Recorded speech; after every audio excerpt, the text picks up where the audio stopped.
कोकणातील प्रत्येक अपडेट जाणून घेण्यासाठी आजच माझे कोकणच्या सोशल मीडिया प्लॅटफॉर्मला लाईक, फॉलो आणि सबस्क्राईब. खोपोलीतील साईबाबा नगर येथे सामाजिक कार्यकर्ते आणि नगरसेविका मानसी काळोखे यांचे पती मंगेश काळोखे यांच्या हत्येनंतर राजकीय वातावरण ढवळून निघालेले आहे. या प्रकरणात 9 आरोपींना अटक करण्यात आली असली तरी उर्वरित आरोपींना तात्काळ अटक करून मोक्काअंतर्गत कठोर कारवाई करावी अशी ठाम मागणी आमदार महेंद्र थोरवे यांनी केली आहे. याच पार्श्वभूमीवरती आज 29 डिसेंबर रोजी साईबाबा नगर ते खोपोली पोलीस स्टेशन असा कॅन्डल मार्च आणि मोर्चा काढण्याची घोषणा करण्यात आलेली आहे. विशेष म्हणजे खासदार सुनील तटकरे आरोपींना वाचवण्याचा प्रयत्न करत असून पोलिसांवरती दबाव टाकला जात आहे असा गंभीर आरोपही आमदार थोरवे यांनी केला आहे. दरम्यान साईबाबा नगर येथे आयोजित श्रद्धांजली कार्यक्रमात नागरिक आणि कार्यकर्ते मोठ्या संख्येने उपस्थित राहिले.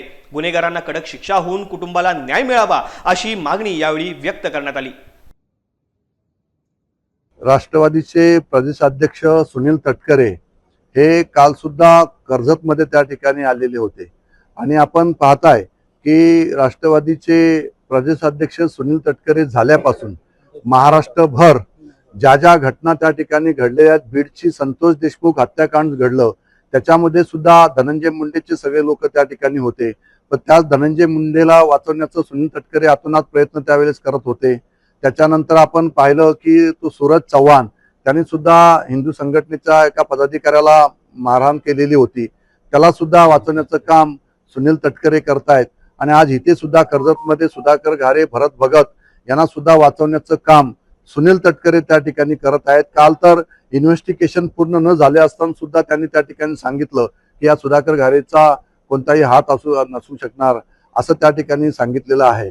आणि मग हे सगळं कृत्य जे सुनील तटकरे या ठिकाणी दबाव तंत्राचा वापर करून करत आहेत, खरं तर हे ज्या सगळ्या जर आपण महाराष्ट्रातल्या केसेस पाहिल्या तर आमच्या रायगडमध्ये सुद्धा सुनील तटकरेच्या रूपाने आका तयार झालाय की काय असं आता आम्हाला त्या ठिकाणी वाटायला लागलेलं आहे. आणि म्हणून आम्ही सगळेच आमदार, मी सगळ्या आमदारांशी आमच्या शिवसेनेच्या चर्चा करतोय की आम्ही सगळेच आपण या 2 दिवसामध्ये आम्ही देवेंद्रजी फडणवीस साहेबांना, मुख्यमंत्र्यांना त्या ठिकाणी भेटणार आहोत, उपमुख्यमंत्री शिंदे साहेबांना भेटणार आहोत आणि यांच्या सगळ्यांच्यावर कठोर कारवाई केली पाहिजे असं आम्ही त्या ठिकाणी त्यांना त्या ठिकाणी सांगणार आहोत.